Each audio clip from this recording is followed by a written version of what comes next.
Hallelujah. सबको जय मसीह की स्वागत है आप सबका मेरी भविष्यवाणी की पुस्तक में। रोज के पवित्र वचन को सुनने के लिए सब्सक्राइब करें हमारे YouTube channel Holi ghost productions को और बेल आइकन पर क्लिक करके ऑल नोटिफिकेशन सेट करें। आइए मेरी भविष्यवाणी की पुस्तक से आज के पवित्र वचन को पढ़ते हैं, जो कि परमेश्वर के दास प्रेरित अंकुर यूसुफ नरोला जी के द्वारा लिखा गया है। आज का पवित्र वचन, अपने विवेक को सुरक्षित रखें।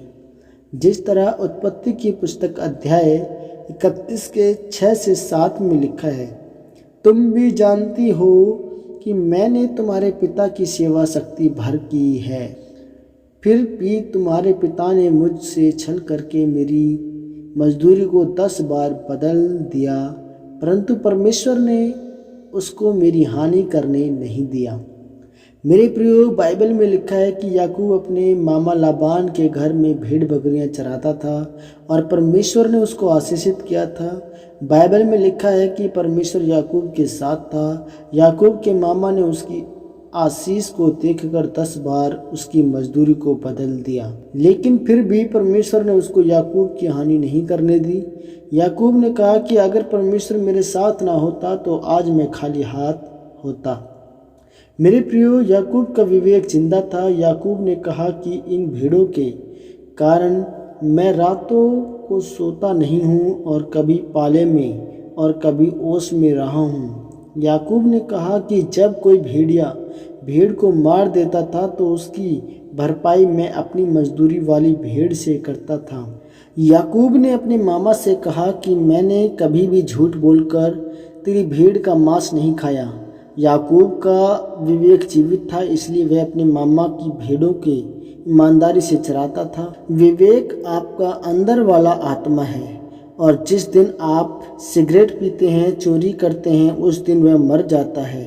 बाइबल कहती है कि याकूब का विवेक जीवित होने के कारण परमेश्वर उसकी आत्मा के साथ बातें करता था कि तू चिंता मत कर, अगर लाबान लालची है तो मैं तुझे बरकत दूंगा, तेरी काली भेड़ें चितकबरे बच्चे देंगे। और जब ऐसा हो जाता था तो लाबान फिर से उसकी मजदूरी बदल देता था। जिस व्यक्ति का विवेक जीवित होता है, परमेश्वर उससे बात करता है और परमेश्वर कभी भी उसको छोड़ता नहीं है। लोग चाहे उसे धोखा देने की जितनी मर्जी कोशिश करें, लेकिन वह धोखा उसके फायदे में बदल जाएगा। आज लोग खाली हाथ इसलिए नहीं हैं कि उनका व्यापार कमज़ोर है, बल्कि वह इसलिए खाली हाथ है क्योंकि उनका विवेक मरा हुआ है और इसलिए परमेश्वर उनके साथ नहीं है। अगर याकूब का विवेक साफ न होता और झूठ बोल बोल कर भेड़ बकरियों को खाता रहता, तो जब परमेश्वर से चमत्कार लेने का समय आता तो परमेश्वर भी उसको आशीषित न करता।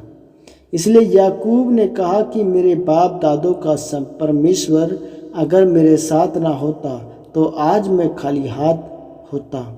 इसलिए मेरे प्रियो, अगर आप आशीषित होना चाहते हैं, बरकतों को लेना चाहते हैं, तो अपने विवेक को साफ रखें, तब परमेश्वर आपकी अगुवाई करेगा और आशीषित करेगा। आमीन। यह अंगीकार आपकी तरफ से किया जाए। सर्वशक्तिमान परमेश्वर, आज के इस वचन के लिए मैं आपका धन्यवाद करता हूँ। परमेश्वर, मैं अंगीकार करता हूँ कि मैं आपके वचनों पर चलते हुए अपने विवेक को सुरक्षित रखूँगा, ताकि आपका आत्मा मेरे जीवन में काम करे। प्रभु यीशु मसीह के नाम में आमीन, आमीन, आमीन। सबको जय मसीह की। God bless you all of you. परमेश्वर आप सबको इस वचन के द्वारा आशीषित करे।